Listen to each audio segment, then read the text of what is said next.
All my life, I've lived by a code. And the code is simple.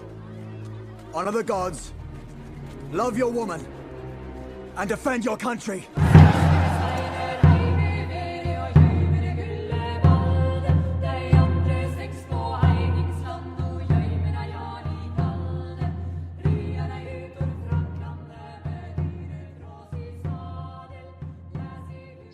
All right, this is Europa Weekly, the new European podcast for the TRS network, the European Alt-Right. Yep. With me are Pete, hey, Pusher, hey, and Barbute. Hi. All right, and the question is, what do we call ourselves?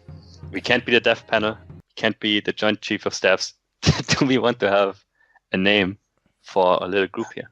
No, definitely not. We do not need a group. We're not gonna ever be the Daily Shoah. Just saying, we're never ever gonna be that. All we're gonna be able to do is to give people a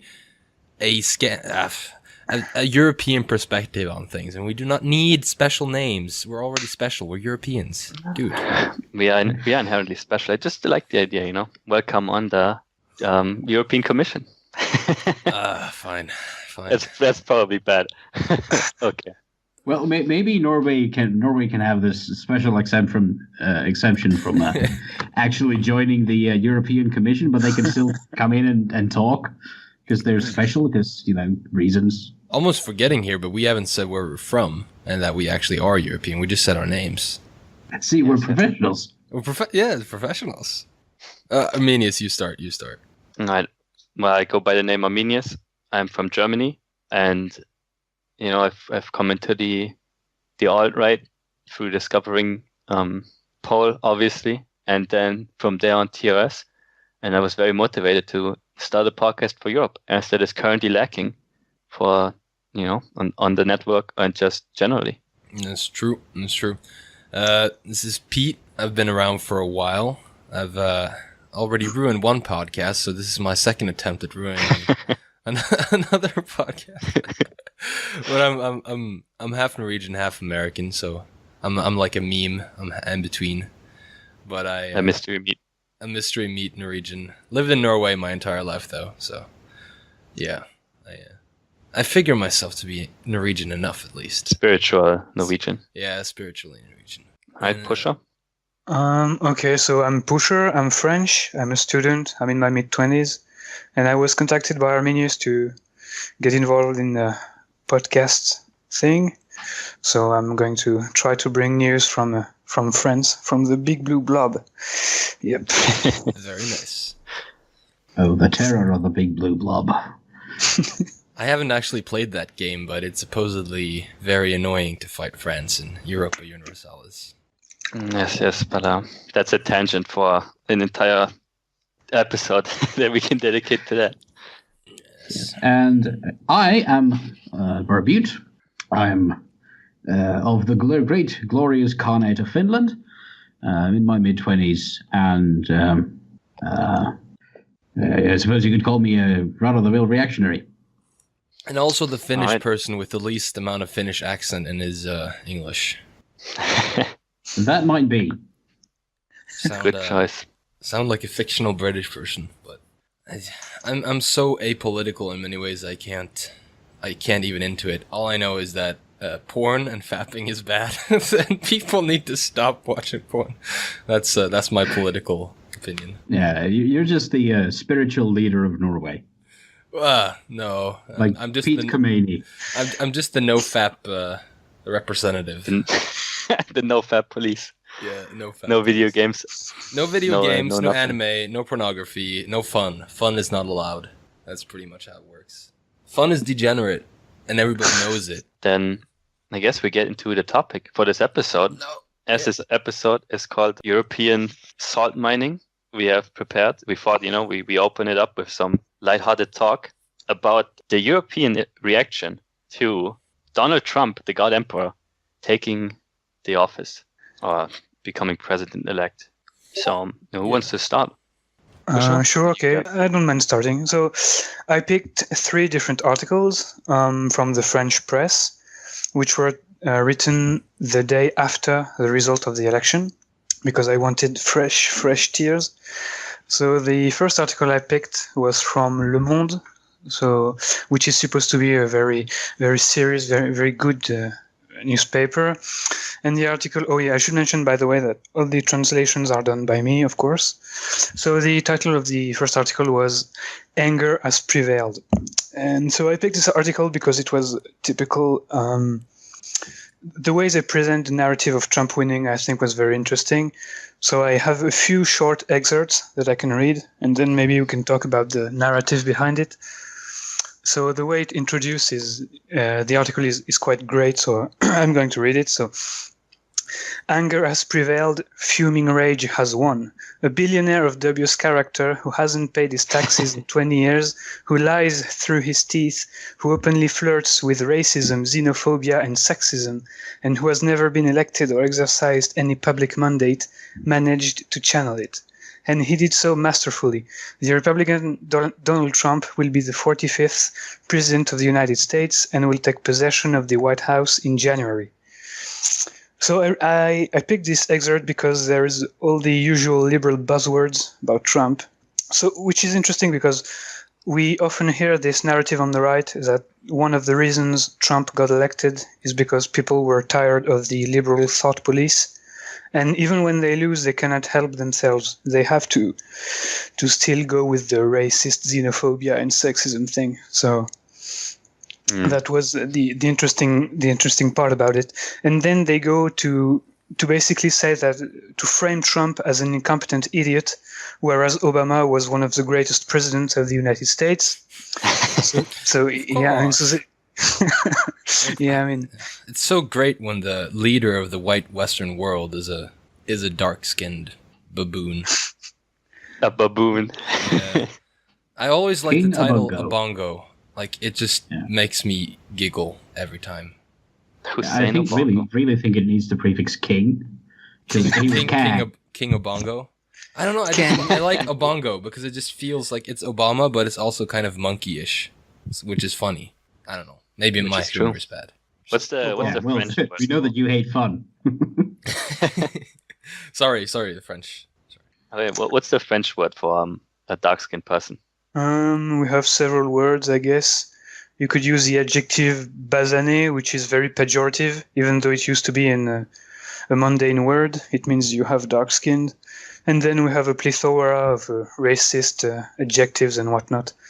So, I mean, you could write an entire book without using, the same racist word in French, which is quite great, I think. So the second excerpt I picked was how they analyzed Trump's victory. So they go and they say this. Trump chose 3 scapegoats: immigrants, free trade, and the elite.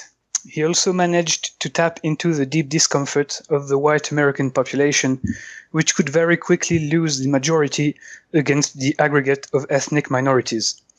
Unfortunately for her, Mrs. Clinton embodied the essence of the traditional political elite in America. Rightly or wrongly, she carried with her the image of the status quo, even though she had the only feasible and solid program. So I think this excerpt is quite great because they're so close, yet they're so far. I mean, they correctly identify that there is a racial component and that the white Americans are at risk. But even then, they refuse to acknowledge it as a legitimate cause for concern. And to them, it's just, the American people were not smart enough to vote for Hillary. It's basically what they're saying. I'm surprised that they were even allowed to print that.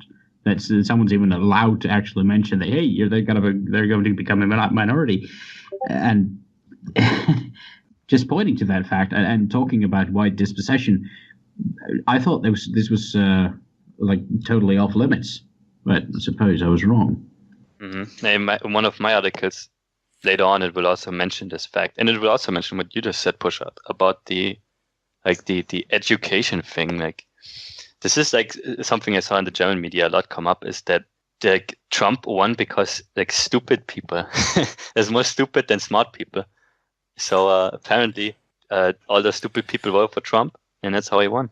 Isn't the narrative that, while white dispossession is a thing, but you shouldn't really care about it because it's not really that important. Isn't that often Because you're because you're racist anyway. Yeah, you're a racist, whatnot, and it's like, well, they believe it to be important, but they're obviously stupid, so, they're wrong. That's about the sum of their arguments. It's good when the whites die out. Yeah, then we can finally have equality again. Yeah, I mean, the leftist narrative is always shifting, isn't it? I mean, if you discuss with the basic bitch leftist, you will tell him that whites are going to become a minority in their own countries. He will first tell you that it's not true, and it's a right-wing hoax, but once you prove it to him that it's going to happen, then it does exist, and it's good that it exists. So, they're always moving the goalpost and telling you you're on the wrong side of history. Yeah, it's either good or it doesn't matter.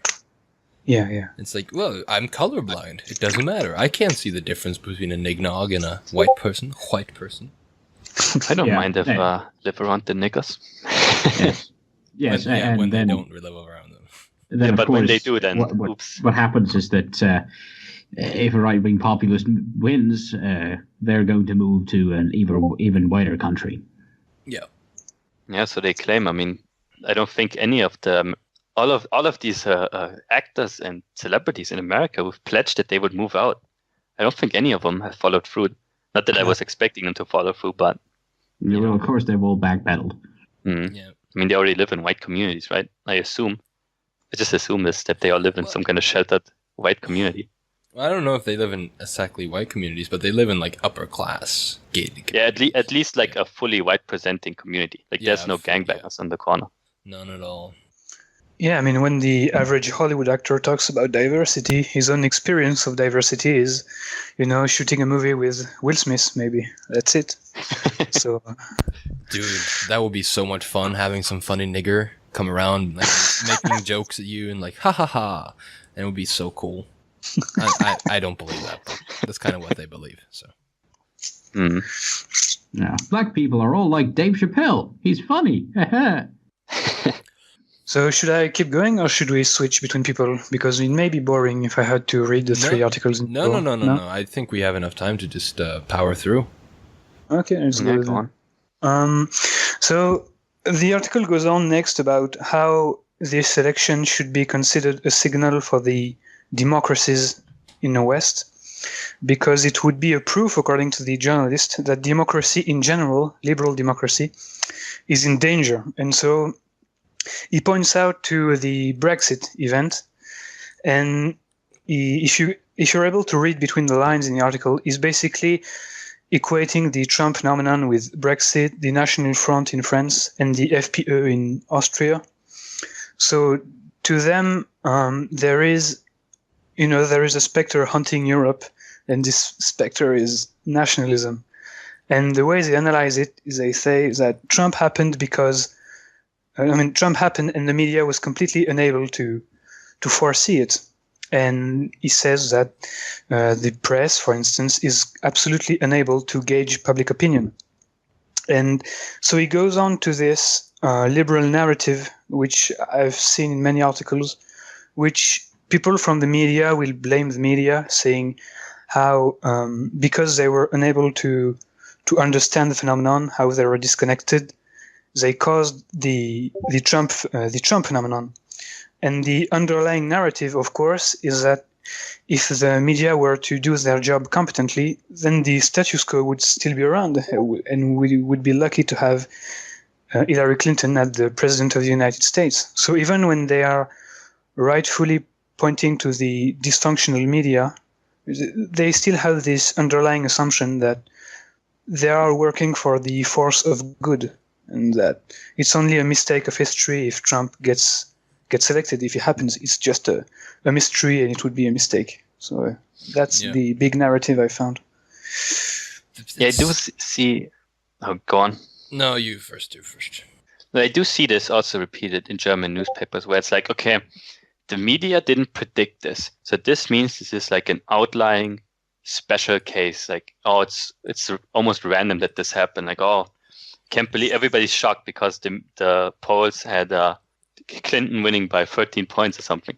I mean, we all know that it's because the polls were disingenuous, right? The media was disingenuous. Maybe they were high on their own supply. I'm sure that some of them are, but most of the journalists are true believers. There's just no way around that. They really do believe that everybody's equal, and of course the reason they can believe that is because they're not confronted with it, and they're always signaling and reinforcing the narrative. But they are true believers. They genuinely believe their own shit. Yeah, but I mean, like in regards to the election coverage, right? Like, 1 week before the election, saying Hillary is up, like in winning, and then Trump wins in a landslide, right? Yeah. I mean, we were all a little bit surprised, but when historians look back on this election, it will be very obvious to them that this was a lock-in for Trump. I mean, he won with 306 electoral votes. It's it's quite the landslide. So it's pretty funny because like the media had to have been designed to trick the populace, not to trick itself. But it does seem like they really were able to trick themselves, which goes to show how effective they've become. Yeah, but they were not able to trick the population, which is no, that's not true. Everybody who watched the media was tricked. The fact is that a lot of people have been tuning out of the media because they know that it's bullshit. But the liberals, they still think that, something weird happened and it was completely unforeseeable. I live with two liberals right now, and they've both been so salty, so sad, and they have been swearing that there was no way to foresee this, and that Nate Silver did everything that he could, and he did nothing wrong, and that everything was... and that all these smart people could not be wrong. And that gives it a lot of credence for something else that I've seen, hashtag audit the vote on Twitter, people calling for someone to look into what's been rigged and what's not. Because, I mean, if you believe that Hillary's, if you believe the polls and they have Hillary up by a couple of points before the election, then it's a landslide for Trump. You might, I can see why you have some doubts about the legitimacy. Yep. It was pretty funny. I'm living with two liberals, as I just said, and before the election, it's this complete tangent, but I think it's funny, or at least it was funny to me, but it might be horribly boring to listen to. But at least one of them was really, really smug before the election. He was looking at the polls, saying that, so it looks like Hillary's got a really good chance of winning there. And I was like, well, I think the polls are they're biased. And he's like, no, what's it called? 53 and me? No, 53 and something. They're pretty scientifically accurate. And I really didn't want to engage, right? I just thought, oh shit, this guy is a complete idiot. And I remember we were sitting there on election night. I was watching it on my laptop. He was watching it on a TV in the living room. And for the first hour, I was like, this is pretty sad. And then when it starts flipping, I go down and I see, and he's just sitting there looking completely dead-eyed at the TV, and I'm like, and then I just wander around the house, completely drunk on my own happiness. I really wanted to do the "I told you so" dance, but when he finally came out of the living room, he just said, "No, can't talk about it, and then he went to bed. He did not want to talk about it. Oh, man. He was shell-shocked. He was very salty. He was extremely salty. It was beautiful. It's kind of like the Young Turks election coverage. That was the best of Young Turks election night. It's soothing to watch. Yeah, that 20-minute video of them is breaking down essentially with Chink Wiggle being just on near collapse at the end. Yeah, it's funny how they have all this moral indignation. How we're going to fight the Democratic Party and we're going to fight the corporate donors, and we're really sad that Hillary Clinton lost the election. He said like Elizabeth Warren is going to challenge Trump in 4 years. It's like, what are you talking about? All right. Yeah, okay. I just wanted to mention something because we were talking about how journalists have managed to delude themselves into believing their own bullshit. And I think it comes from the fact that current journalists, they belong to the low church of liberalism. I mean, they're just believers. They really took these kind of jobs because they believe in their own this big cause, this big dream of the happening of the egalitarian kingdom. But I think the high church, the donors, the corporation, and the people who own these newspapers in general, I think they are fully aware of how in danger they are. I mean, I think these people knew they were not safe from a Trump victory, whereas the low church of believers, they really thought that nobody could stop them. They would win now until the end of times, I think so. Some of them maybe, but then again, there's some companies that decided or declared that they're going to fire anyone who voted Trump or something like that. People were companies, not people, but companies were signaling against Trump hardcore and seemingly without any kind of sense of self-preservation. Mm-hmm. Yeah, they do think of what Pete said earlier rings true here about the, they do get high on their own supply when it comes to their own narrative with the, everything that they're being told from their prestigious elites, right? I mean, how could John Oliver be wrong? He's on TV, right? Yeah, and it's the current Look, year. He's on TV. He's on TV. He's making people laugh. There's a laugh track. He's apparently a funny man. Yeah, So- comedians can't be wrong for some reason. So. Yeah, they worship John Oliver and John Stewart. Ugh. No. Stewart, I mean, I'm sure you mean Leibowitz. Leibowitz. Foul fucker. You don't know nothing, guy. Okay, so going to the second article, which I found on a website called Rue 89, which translates as Street 89, which is a basic shitlib publication. And the title of the article is Donald Trump as President of the United States Overcoming the Dizziness. And it was written by Daniel Schneiderman, so feel free to add any echo in post-production. So a little bit about the journalist. So he's very well known in France. He has a big reputation. He is 58. He is a former communist student. He has been a journalist his whole life. And during the Kosovo War, he sided heavily with the Kosovar independentists against the Serb, obviously. So the reason I chose this article is because of the first part, mainly, because it goes into the whole liberal psychology of how they try to justify everything with feelings. So the first except I chose goes like this. As a journalist, as a long-time left-wing voter, as someone who rides a Vélib, so a Vélib is the public service which provides bikes in the city of Paris. As someone who rides a Vélib when no scooter is available, as someone who lives in the capital city of a large and developed European country, I cannot help but feel scared of Trump's rise to power, which the global media showed me and that we described at length on this website. So I thought it was an interesting commentary because it goes into the whole let's be scared together to fight fear, which is something liberals are very, very fond of doing, where they always frame themselves as fighting against fear, but they always have to justify it because if Trump's win, you have good reasons to be scared, which is something that was seen on social media in the United States, for example, with all these fake stories, where I have a Muslim friend who got stabbed by Trump supporter and whatnot. Yeah.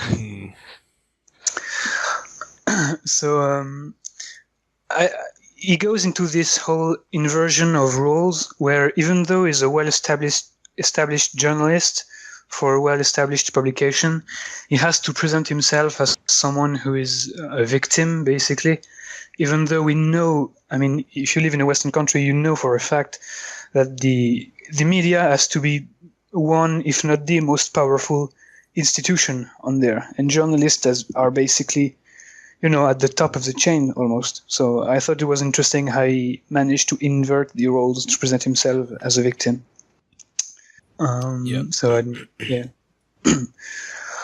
Okay, so he goes on then to blame the mainstream media. So as I mentioned earlier, he goes into this whole blame the media narrative, but he never goes in depth about it. So he said, for example, that the reason why French journalists were completely unable to predict Trump's victory is because every time they went to the United States to cover the election, literally all of them went to New York. instead of going, for instance, to the Midwest. So it wouldn't be surprising that when you go to, New York, you would think that everybody would vote for Hillary. Yeah. So I thought it was interesting to present this kind of selection bias. Yeah, I mean, obviously, like any election coverage of New York, or I don't think I've ever looked at a poll of what the situation is in California, because it's just so obvious that it's gonna be blue. Yeah, exactly. But it's, I don't know. It's just so amazing, the entire thing. Americans have gained so much by this. It's a victory unlike anything. I don't know. I don't even know how to say it. It's just amazing. I think the liberals say it best, with their kvetching. So, Yeah. By juxtaposing their kvetching to like how great we must feel, because we feel like the exact opposite, right?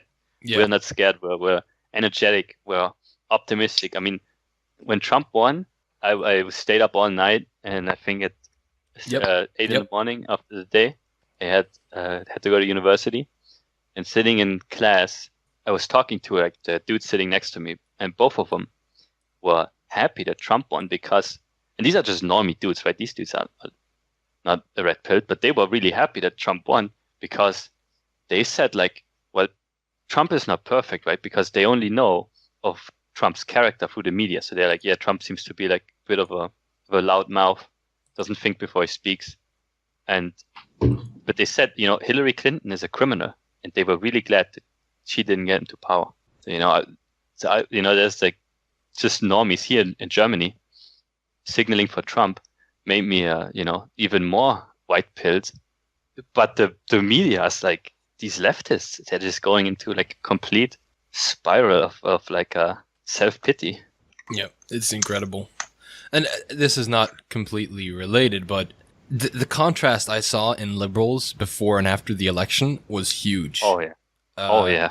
Before the election, all the liberals, when I said I was a Trump supporter, they thought, oh, pity, sorry, I feel sorry for you. You're kind of dumb. You don't know what's going on. You're not down with the latest trends.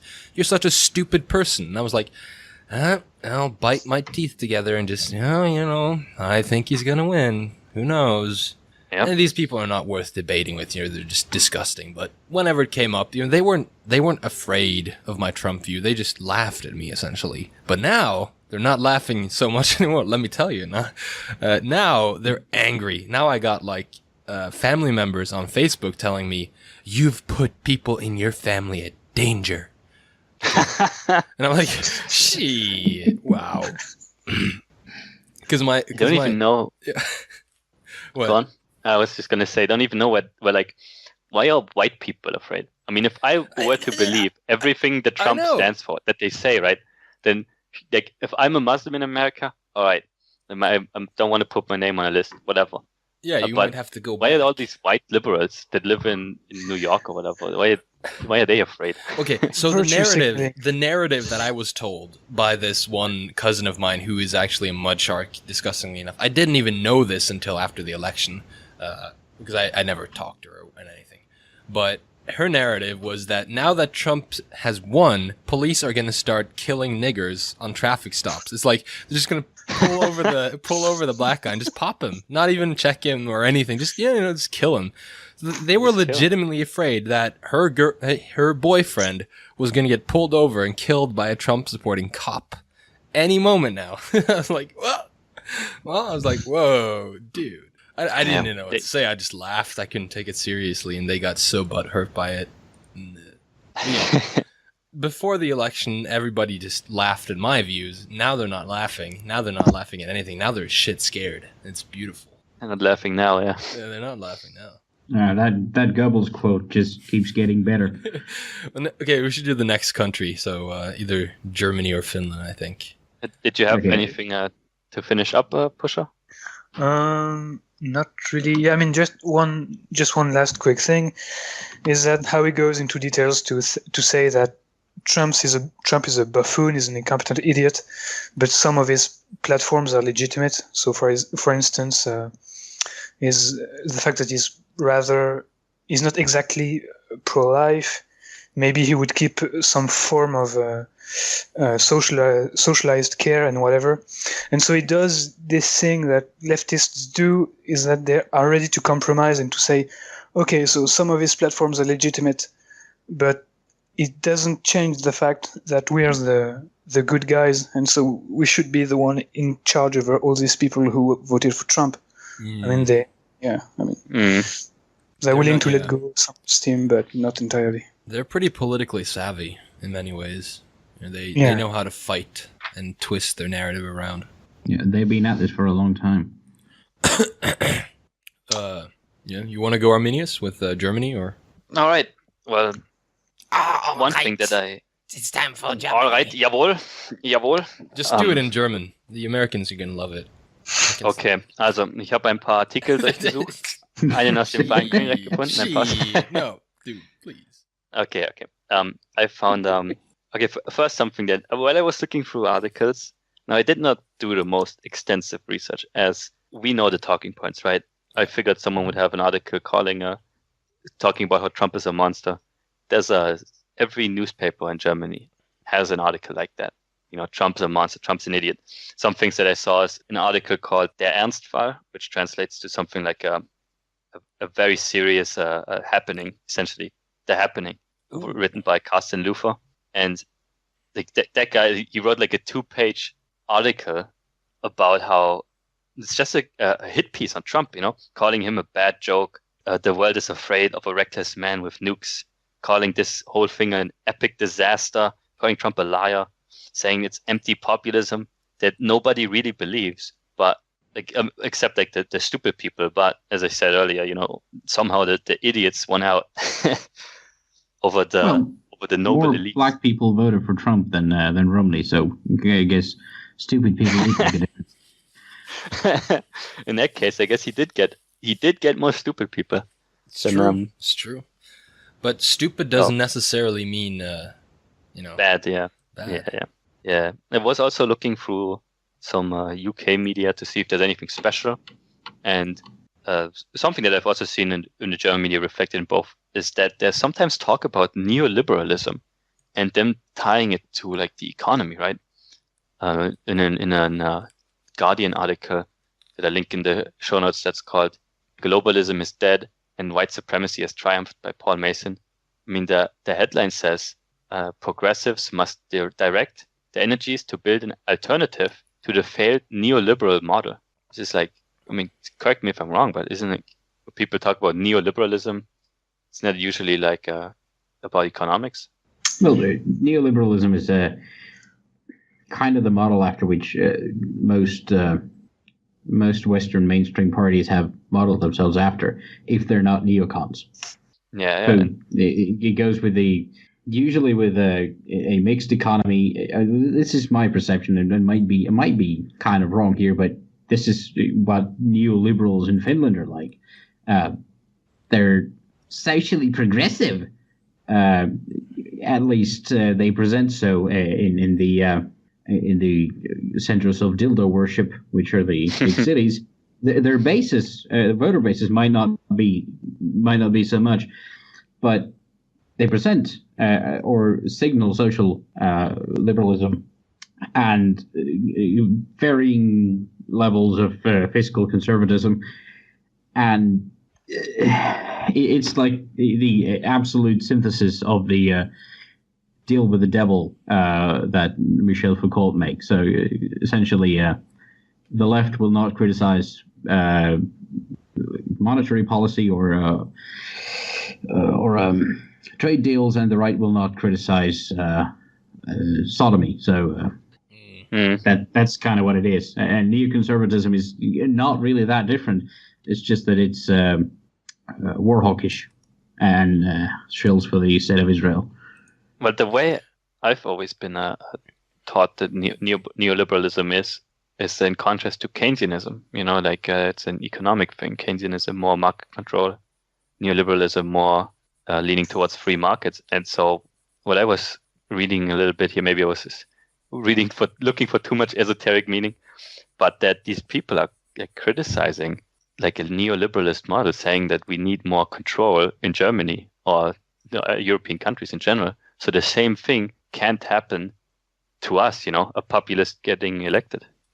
That would seem to make sense, at least from their perspective. It also depends on how you define the word liberal, because, I mean, for Americans, a liberal is basically a left-wing progressive, a social democrat, whereas in many countries of continental Europe, a liberal is a classical liberal, someone who is in favor of free markets, the rule of law, and small government. So there can be a confusion when you start to use language which is these kind of words who have different meanings. So, for instance, people in France who use the word neoliberal are usually old socialists, old Marxists, who are criticizing the left for not being in favor of seizing the means of production, for instance. That is the way we hear it. So it depends on the context who is saying the word. The difference between liberal and libertarian is kind of inverted some places, because libertarianism is kind of the classical liberal in the States. Yeah, but Europe doesn't even have that much of a use for the word libertarian. It's not. I don't see it being used that often, at least in mainstream politics. Yeah, that's true. And in Germany, the Liberal Party is they describe themselves as liberals, but they are politically like the libertarians or more like the libertarians in the United States. Like they are liberal in Europe mostly refers to economic terms. Yeah, but it just goes to show that the most important topic, just not to get bogged down with terminology, is the social conservatism versus the social liberalism. Because that's what really undermines a country. You can have 10 to 20% up or down in taxes, and, well, it's going to affect you, but it's not going to cripple your country. But allowing 20% Hindus or something, that will destroy your country. Or allowing 20% Muslim will destroy your country. So, and also, I don't know if we're 20% fag yet, but probably also that's going to affect the country somehow. In fact, the medical bills of some people, for sure. Yeah. All right.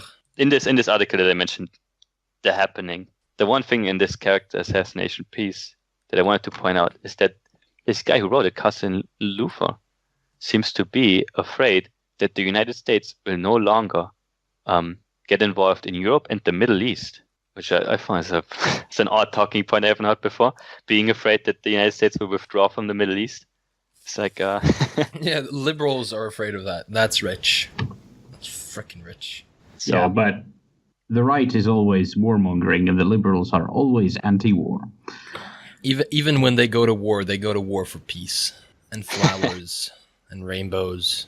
Yes, and when they win the war by sending extremely K-selected warrior types... when they win the war by sending redneck Americans to fight for them, essentially. Yeah, see, they win the war by brute force, and then they claim that they won the wars with their ideas. Yeah. Yeah. So in the one article that I did want to go into depth a little bit more, it's essentially a listicle, right? Is that what it's called? A BuzzFeed article that's called it's not from BuzzFeed, it's from the Bild newspaper, but it is like a BuzzFeed article. It reads like one. It's called 11 Reasons Why Trump Won. Now the Bild is the biggest newspaper in Germany, and a lot of people read it, but it does have a reputation for being not the smartest newspaper. So what is, I linked this article in the show notes, of course, too.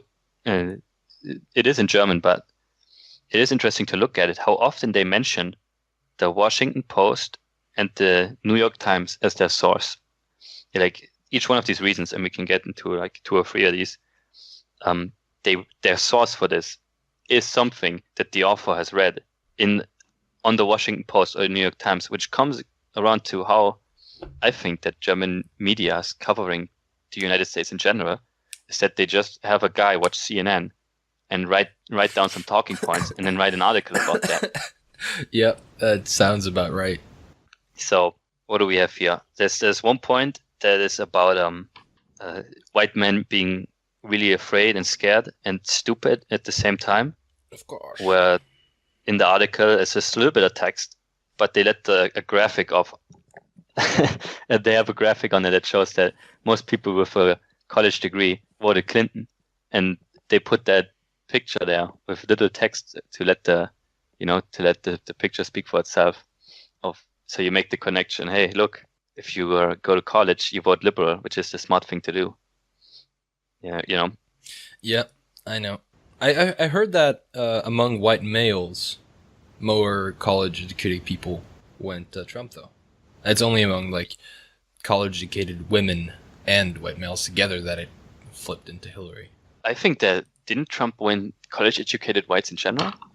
In general, yes, but if you isolated the males, I heard that he won the males.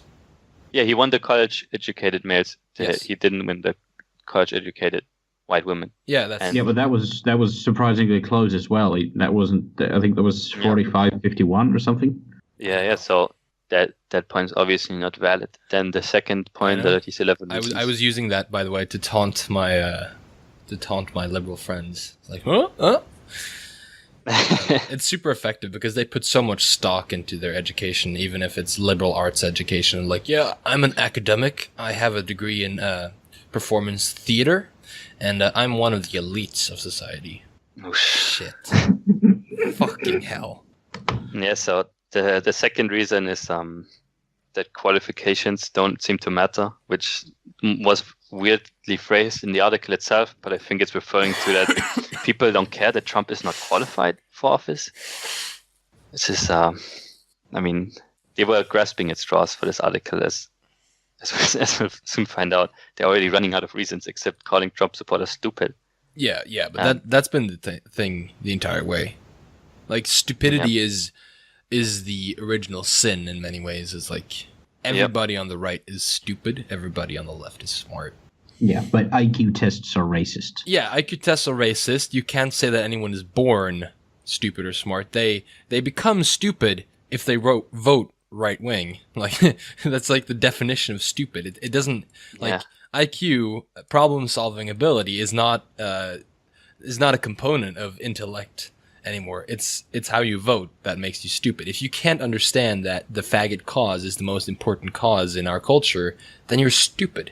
Yep, that they see intellect like something from a role-playing game where, like, you start with 0. Everybody starts with 0, and then as they go to college, they get a little bit above 100. But if they are spawned in Africa, they only get up to 65. And then, but I guess you get like some kind of debuff to your int score if you vote right wing. Yeah. So the third point is Americans are angry with Obama, but there was no explanation given. So he says, like, it's only a quote from Trump that Obamacare is not good. And this is a very short article. Each one of these points only has a little bit of text. Yeah. So anger with Obama. Then the fourth is right-wing radio, blogs, and websites. So maybe dog whistling to TRS and the alt-right Twitter accounts that have, summoned an ancient god to win the election. Then the fifth one is the Trump managed to motivate the whites because, he didn't care about it says something like he didn't care about the other groups of people. He only cared about the whites, which motivated them. Mm-hmm. And it does say the thing that is a little bit gloating in the phrasing of the article. It's like, whites are still the minority. Whites still matter for now. So it's like, it's also referencing the demographic decline. That it's going to become incredibly important for Americans to be able to, suppress the minority vote from now on. Yeah, deporting the people who shouldn't be there, of course, but they probably didn't make up a huge amount. They probably didn't make up a huge amount of the vote in the swing states, though. Maybe in California. But, getting voter suppression laws in place so that only people with the agency to go vote actually can vote is going to be huge. And, like, they really need to get on the voter ID stuff. It's going to be big. And America needs to deport, essentially, the population of Germany from its borders, And so the sixth one was email scandal, which didn't say, that's why Clinton lost. Mm-hmm. And it says something like, despite Clinton having a great personality, because of the email scandal, she didn't manage to to motivate enough people. She had such a great personality there. Wow. Yeah, she has a good character, but she did break federal law or something. Oh, wow. Okay, let's hurry through. Yeah, I'll go faster now. Then, as the seventh point is the Democrats neglected minorities. The eighth one is that women didn't care for Clinton because they liked the alpha male Trump, and it brought up the stat that Clinton only has had 1% more voters in the women demographic than Obama in 2012. So, not that many women coming up. The thing is, women want to be grabbed by the pussy. It feels good to them, apparently. Trump had it right. He probably has that grip where he goes straight for the G spot and just he gets the orgasm pretty quickly. Yeah, but it's worth pointing out that only works if you're at least two of the following: tall, wealthy, and powerful. Yeah. So if you're a fat neckbeard who just crawled out under a rock and just heard that, don't go grabbing people. Yeah. PSA: don't grab strangers if you're not handsome. All right. Yeah. So the ninth one is Latinos didn't care; they didn't vote for anyone. The 10th one is the Electoral College. Oh. She won the popular vote, but America's system is so dumb. I wonder why it was designed that way. Oh. Yeah, it's not like it didn't have a purpose, It's not like that wasn't the reason for it to be there. I mean, I heard it explained to me, right, that the Electoral College was put in by the founding fathers to stop tyrants from getting power. And if you ask me, that might have just have happened, The founding fathers might have just, I mean, they were smart men, They were. Maybe they looked that far into the future and the system worked out exactly how they wanted it to. Well, not exactly. They did, of course, omit some very important things, like white people only. But as it's been said many times, they took that for granted, that nobody would be that stupid. Yeah, I don't think that the founding fathers thought about like the suicide they were in. They never thought the nation would try to destroy itself. It's not so much suicide, but I don't think they fathomed Jewish subversion. Like, it's hard to grasp without the internet, because like a lot of us don't even realize the organized nature of the Jews, how well they're able to do all this. Mm-hmm. And then the last point is that the third party stole the election. Like, if there hadn't been Jill Stein and Gary Johnson, Hillary would have won. Oh. Yeah, that's I mean, as I said, I didn't do that much research because there's nothing really. I mean, I looked at the articles, right, but I didn't write that many down on my list because there's so much repetition here. Yeah, I know. And it's just the delicious salt, the fact that they're kvetching. You wanna shoot your load, Barb? Can I just add something before? Dude, phrasing. I just wanted to say that what Arminius has read there, I think it's the definitive proof that, journalism, it's not a serious job. I don't know if it ever was, but the fact that someone can call himself a journalist and produce so-called political analysis with a listicle, which probably holds on a single page about Trump won because he's mean. I mean, this is ridiculous. I mean, any fucker with 100+ IQ can write something that would be better than this worthless shit. I mean, this is ridiculous. No. That's what happens when the qualifications for being a successful journalist is writing the correct political opinions. Yeah, reiterating a narrative. That's actually something that I've really come across in Finnish media, that the level of writing and just in terms of just pure skill of being able to write like good language, proper language, that has deteriorated, let alone the content. I mean, high schoolers from 50 years ago would probably write better articles. Oh, yeah. By a long shot. All right, Barbute, tell us what the Finns think of the God Emperor. So, I didn't go for the articles that were straight from the election day, except for one which just is kind of like a summary, has 6 bulleting points. And this is from the Ministry of Truth, which is our state media. Well, it's not really called the Ministry of Truth. It's called Yle. It's the Ministry of Truth. It's what the state wants you to think. Quite literally. Oh. It starts off simply by stating that, okay, Trump took the swing states and took some of the unexpected states. And funnily enough, I was not expecting this. I was not expecting them to say this, that the Clinton did not actually give a statement during election night. She didn't even give a speech. Yeah, I think she was hitting the sauce pretty hard there. Yeah. And then they go on about how the world is shocked and how everyone thought Clinton was going to win because of the polls, and how the European Union is going to gather all the European foreign ministers to an emergency meeting, and how all the these hippies who are always bitching about global warming are having trouble breathing. And of course, the article has to mention that the Russian parliament gave Trump applause when they heard that he's won. So because of course Russia is evil, and anything Russia does cannot be good. Yeah. So if Russia supports Trump, then Trump has to be super turbo evil.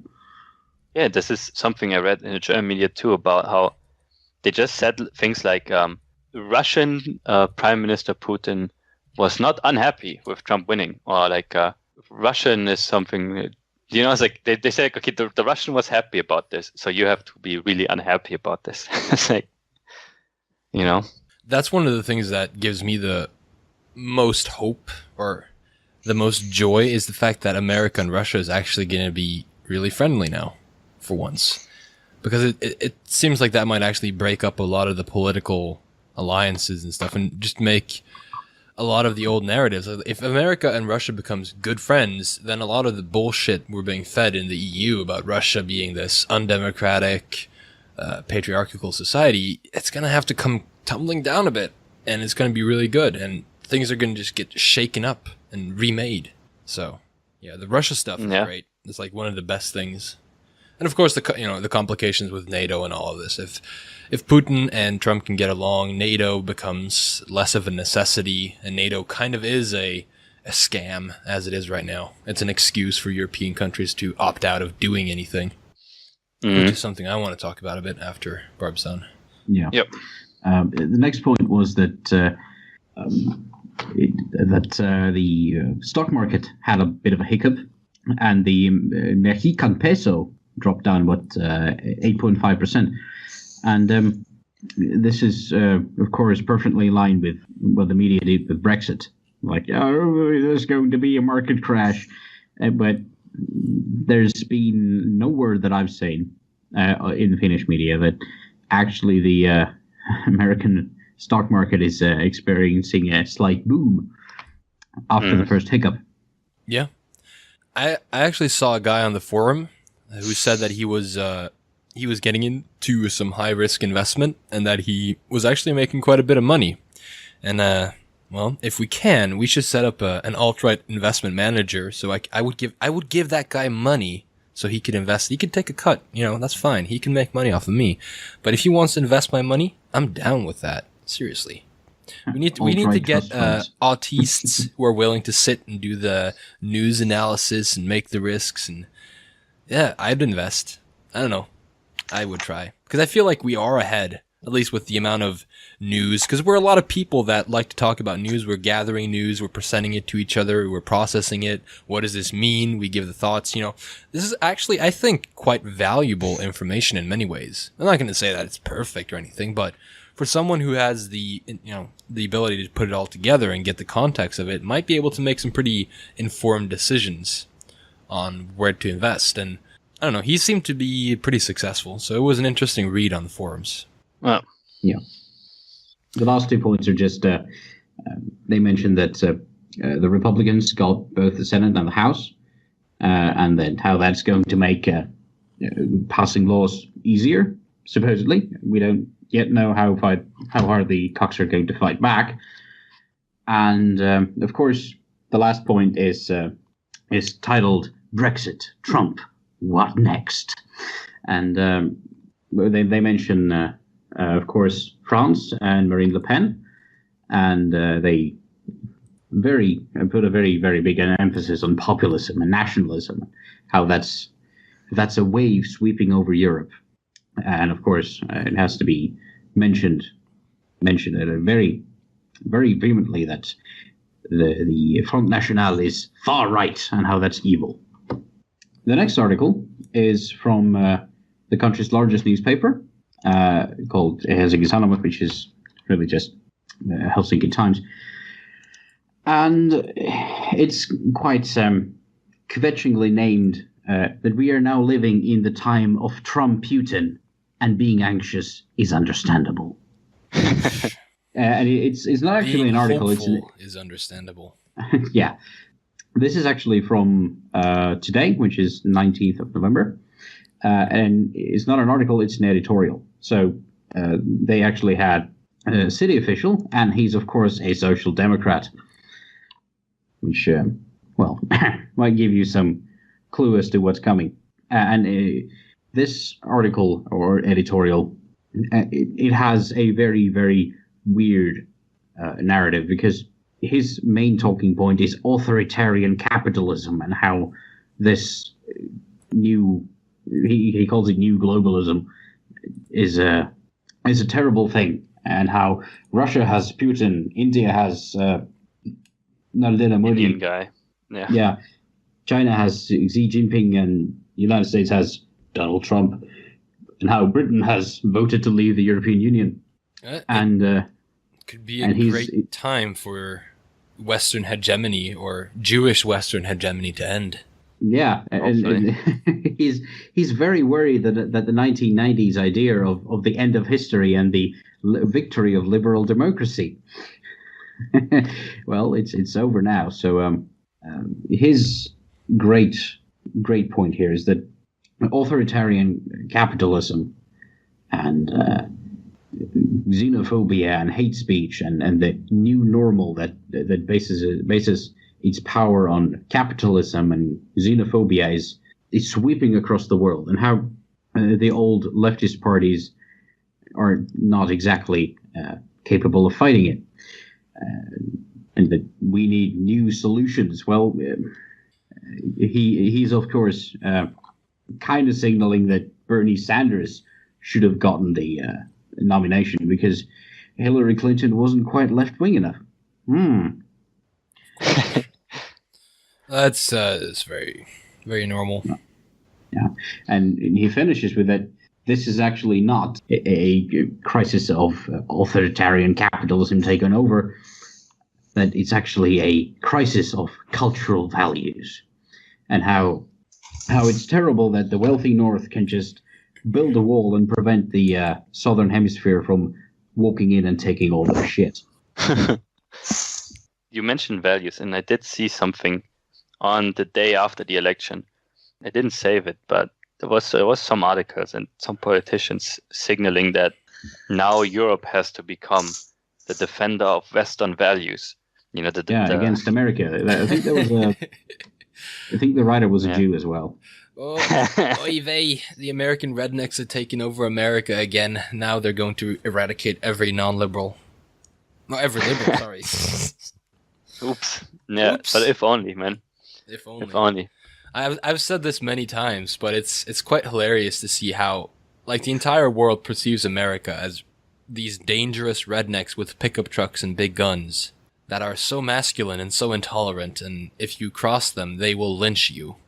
Yeah. I wish that was the case. It's pretty funny how in Europe, we learn mostly about America through their media, right?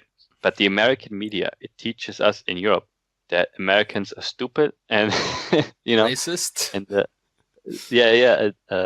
racist rednecks, you know. So, you know, you have this cultural empire in America, and you use it just to make your own people look dumb. I mean, we obviously know why this is the case, right? Yeah, because yeah. there's not actually Americans in charge, but It's pretty much like that symptom of it in itself is pretty much confirmation that it's not really Americans. Because Americans, if they were in charge of their media, they would not be promoting Americans as dumb to the rest of the world. They would be proud. They would present America in a respectable light.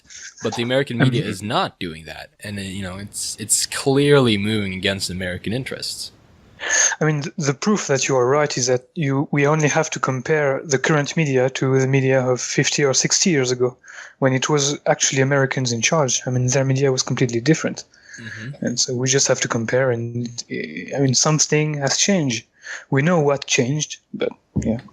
So I'm going to start with the Norwegian. Well, I had one more, which was about... which was a newer article, which was about the nominations that Trump has for his cabinet, and they kvetch about Jeff Sessions and how he's a horrible racist from Alabama, and they actually had to add a piece of extra information to the article after it was posted, so that people would actually understand why the thing he said was bad, evil, wrong thing. He called a black person a boy, which is, of course, terrible. So Jeff Sessions is an evil racist, and the guy called Mike Pompeo, who was supposed to be his... he was going to be a CIA man. Yep. And he's a Tea Party guy, and that was, of course, horrible and terrible. Oh, not the Tea Party. Yeah, they're all racists. And... finally, hold on. What's the American term for what? Well, anyway, it's a military advisor or some security advisor, and Trump has hinted at Michael Flynn, who is a very has been very radical in his rhetoric and presenting a very, very non-liberal view of war. And has said some very, very politically incorrect things about Muslims. The guy is a security and intelligence advisor in Iraq and Afghanistan, and he was he led the DIA from 2012 to 2014, but he was fired because he had disagreements with the Obama administration. So this guy is, I'd say, a proper shitlord, and like a proper general, a proper warrior. And the tone of the article is that this guy is apparently a complete loony, a complete nut, perfectly in line with what he does. And this one also mentions that this gentleman, Michael Flynn, has been on the Russia Today channel, which means he's a Russian plant. Yeah, he's KGB. Yeah, but Michael Flynn, he wears the badge of honor of being called an Islamophobe, and the German media just called him angry, the angry general. Is the Finnish media focusing mostly on him being pro-Russia? Not necessarily. They that would be a Finnish stereotype, worrying always about Russia. No, because the Finnish approach to Russia is slightly different than the American neocon, warmongering type anti-Russianist. Finns have their own historical grievances with Russia and own ways to deal with Russia, and the absolute zero tolerance line that seems to be the norm, or the expected norm in American Democrat parties line is it seems out of place. So it doesn't work, but Russia is a kind of a boogeyman, and they do use it, but it's not the primary thing. They go with the Trump is racist. Trump's appointments are racist, and that the average Americans are rioting in the streets, and that's a sign that Trump is evil and should not be president. And I find it really strange that German and French medias have had much more about. Well, bigger countries mean more media, or maybe potentially maybe we can hope better journalists. I don't know, but Might well be. Yeah, well, they certainly seem to have better journalists because there's been no mention of white dispossession in Finnish media. None whatsoever. It would stand to reason. Like, the Norwegian media, I think, is horribly bad, but we're 5 million people, meaning that the idiots who worm their way into the media are probably... They're pretty bad. Like, at least in Germany and France, where there are more people, there can be some competition between even the most incompetent of journalistic worms out there. Yeah, but how much is it competition to who can signal the best for being on the globalist side? We might just get the best in the worst. But they have to I mean? know how to read and write at the very least. In Norway, sometimes it seems like they are actually using Google Translate. Okay. I would not be surprised. Yeah, that was the case because it's. But is that a segue into Norwegian? Can I start my? Oh, sure. Yeah, so I had 3 articles, and the first one is just pure salt. It's from November the 15th. Sorry, so it's not right after the election. Somebody actually sat down and was like thinking about this, and it's called Trump wants to make America white and male dominated again. It's like, I wish. But which is like kind of true. It's like the liberals, what they fear is like, I want a world where everything the liberals want goes wrong. That would just be so beautiful. Oh yeah. The likeness of the fascist movement in Europa in the we spell it Europa, but it's of course Europe in English. In the early 1900s. Is striking. When fascism comes to America, it's going to be called Americanism. Americanism. That's a dangerous word, guys. Can't have any of this Americanism. Yeah, we don't want Americans to be American. No. Oh, by the gods, no. Americanism is a bad thing, guys.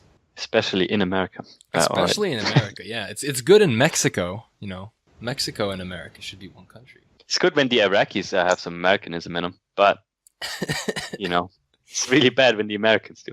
Yeah. Trump's hatred for women was unveiled.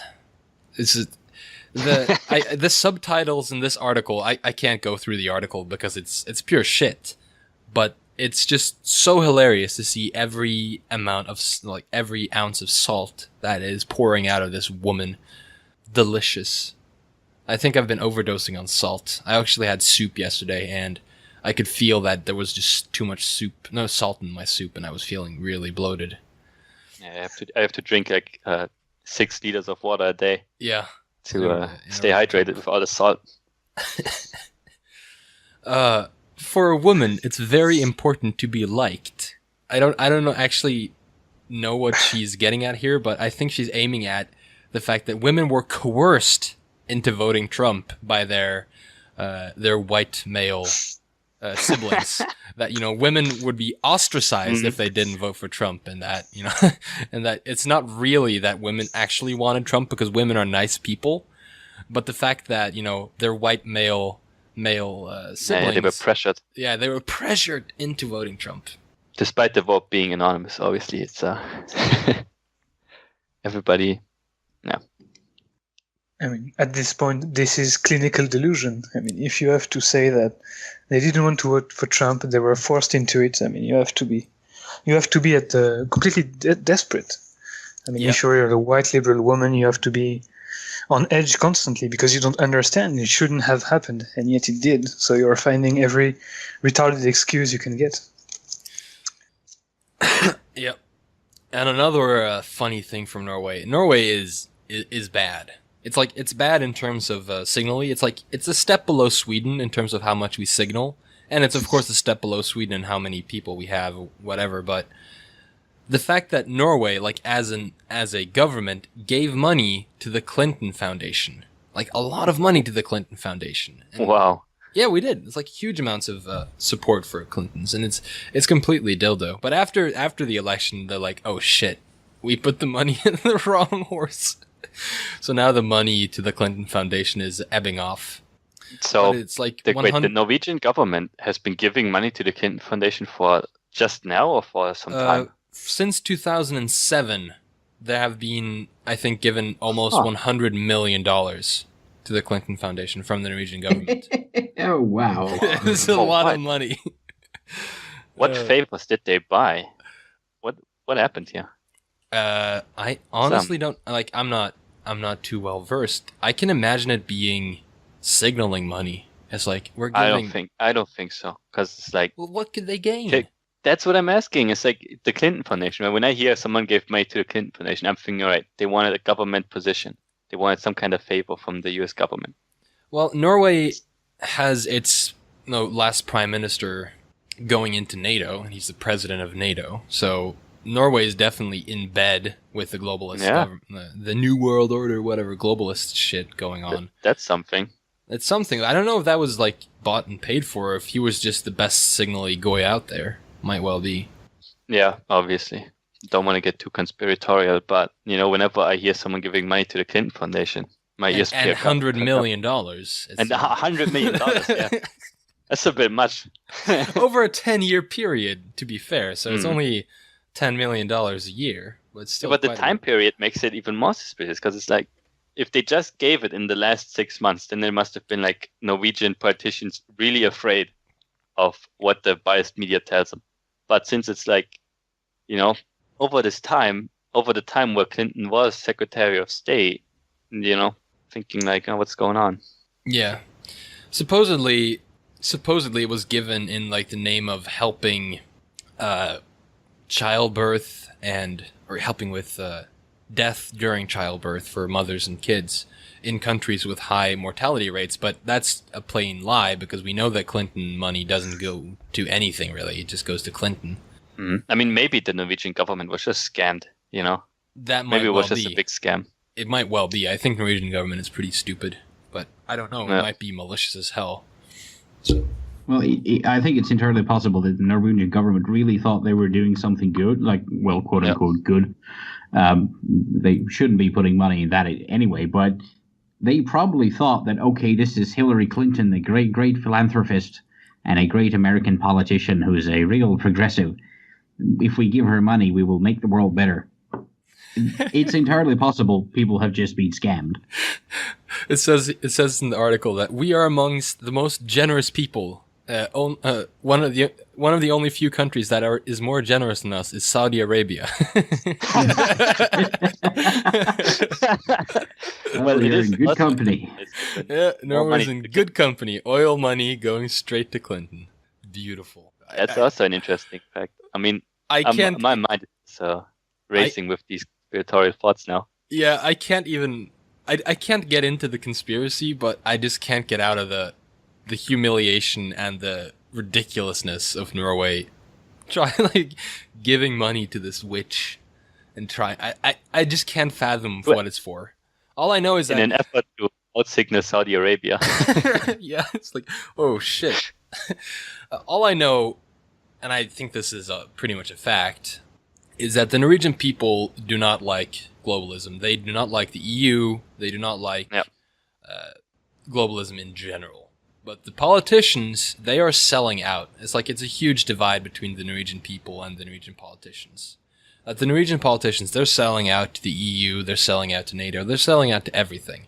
Like, the Norwegian people want their own home guard, they want everything like that. And just after the election, I could see the second it was announced, all of these people came out of the woodwork and was like, yep, now it's time to actually have a home guard again, because what Trump said about NATO is that we need to start, contributing.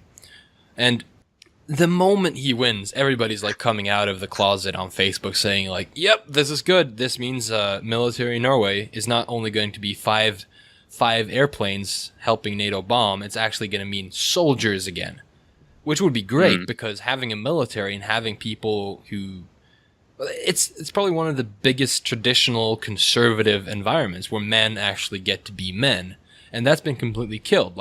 The fact that American military has taken over everything in Europe, maybe not in Europe, but in Norway at least, we hardly have an army anymore. And the fact that's the biggest white pill for me, is that Trump coming out and saying that everybody has to do their fair share of NATO means Norway's going to have a military community again.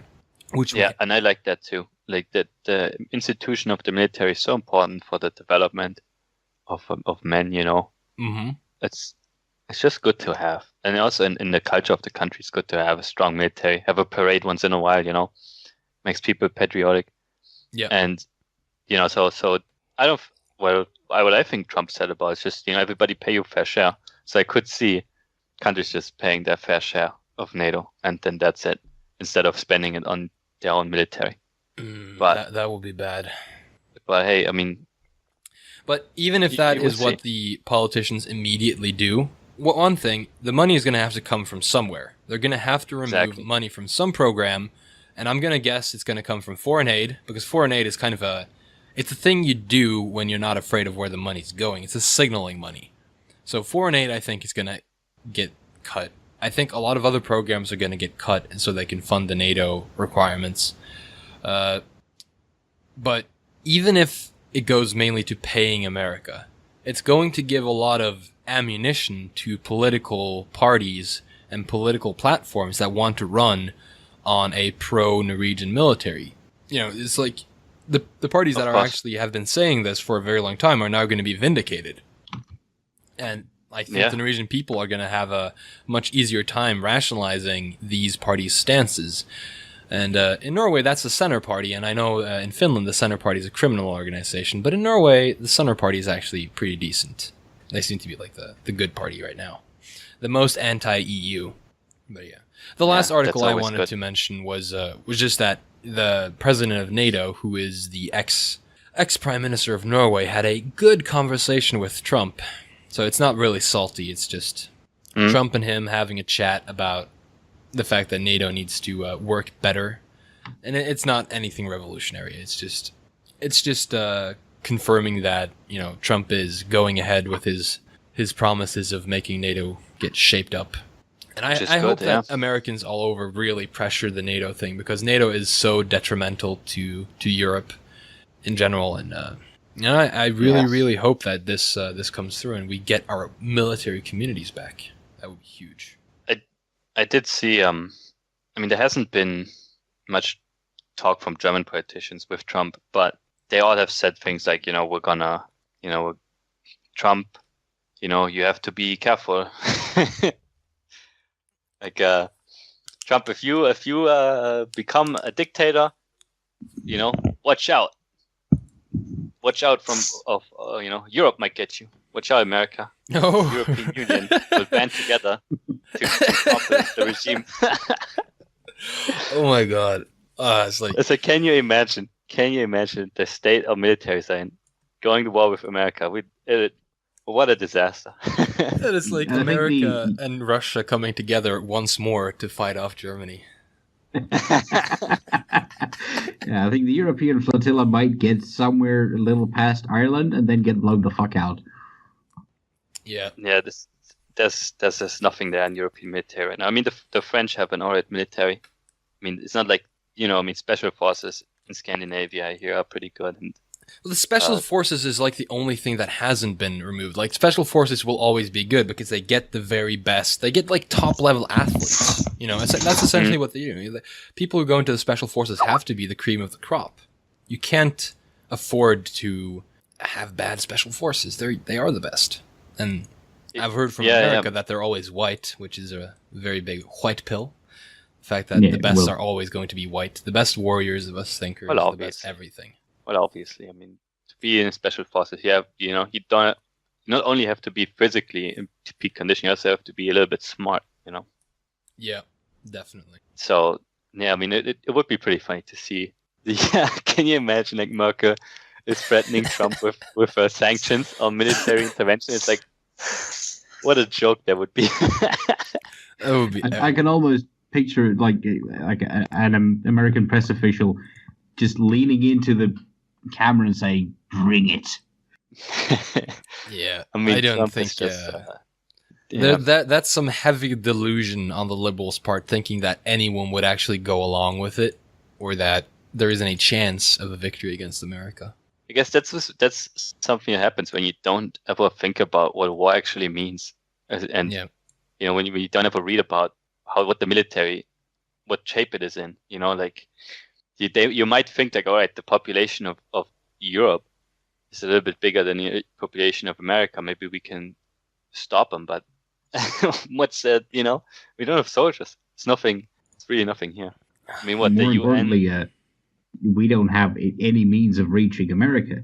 Oh yeah. There's no there's no boats. I mean, there's only a couple of ships, and yeah, I mean the what's the makeup of the UN peacekeepers? Isn't that mostly Pakistanis, or am I misinformed? Because they're not gonna, Are we petering out here? Are we closing in on low energy levels that we need to terminate the show? Well, I'd like to just point out that the best salt in Finland was not from the media, but it was on Twitter, right on election night and the day after. Some of it was quite delicious. Well, now begins the reconquest of European politics. So every European out there needs to step up the meme game. Get the alt-right memes down to Europe or into Twitter European memes, languages. Facebook memes, everything. We need it all. We need Norwegian Pepes. We need Swedish Pepes. We need, I don't know. Do Germans have Pepes? I'm really not in the meme loop of Germany. I don't know what's hip, the fuck? But I'll do the French have any memes? Yep, yeah, we do. Pepe seems like a French, could be a French meme, but it's like maybe Italian. I mean, yeah, it could work. I mean, people are trying to, do what we did with Trump to do it with Marine Le Pen. So they're trying to basically translate the memes from English to French. So it's kind of funny. But we have our own memes as well. Smash the patriarchy, Marie Le Pen. Yeah. I mean, we could do that, right? First, a woman president in France.